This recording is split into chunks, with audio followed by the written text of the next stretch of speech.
তথ্য উপদেষ্টা নাহিদ ইসলাম বললেন, আওয়ামী লীগ নামে আওয়ামী লীগ মতাদর্শে কোনো রাজনীতি করার সুযোগ নেই। সম্প্রতি একটি সংবাদ মাধ্যমে দেওয়া সাক্ষাৎকারে এ মন্তব্য করেন তিনি। এর কারণ হিসেবে নাহিদ ইসলাম বলেন, তাদের মতাদর্শটা ফ্যাসিবাদী, যার ভিত্তিতে গত 15 বছরের রাজনীতি চলেছে, গণহত্যা হয়েছে।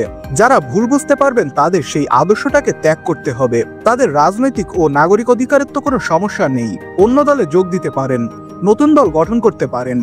অনলাইনে আওয়ামী লীগের কর্মসূচির ঘোষণা প্রসঙ্গে তিনি বলেন, যাদের দৃশ্যমান অবস্থান নেই তাদের আবার কর্মসূচি কিসের? তারা মূলত আতঙ্ক তৈরি করার জন্য এসব করছে। এখানে জননিরাপত্তার বিষয় আছে। ছাত্রলীগ নিষিদ্ধ সংগঠন, এরা বিভিন্ন জায়গায় গুপ্ত হামলার চেষ্টা করছে, গুজব ছড়াচ্ছে। এদের অনেকে মামলার আসামি, পুলিশ গ্রেপ্তারের চেষ্টা করছে। তিনি বলেন, এখানে ভারত সরকারের দায়িত্বশীল আচরণ করা উচিত। তারা শেখ হাসিনা সহ গণহত্যায় অভিযুক্ত অনেককে আশ্রয় দিয়েছে। সেখানে থেকে এরা বাংলাদেশে অস্থিতিশীলতা সৃষ্টির চেষ্টা করছে। ভারত সরকার সহযোগিতা না করলে এরা এগুলো করতে পারত না। ভারত দায়িত্বশীল হলে ওই দেশে বসে অডিও ও ভিডিও বার্তার মাধ্যমে নানা অপচেষ্টা চালাতে পারত না। এক্ষেত্রে ভারতের কাছ থেকে আমরা দায়িত্বশীল আচরণ আশা করি। আওয়ামী লীগ নিষিদ্ধ হবে কিনা এ প্রসঙ্গে নাহিদ ইসলাম বলেন, আওয়ামী লীগ নিষিদ্ধ হবে কি হবে না, বা নির্বাচনে অংশ নিতে পারবে নাকি পারবে না, এ বিষয়ে আমাদের একটা জাতীয় ঐক্যমতে আসতে হবে।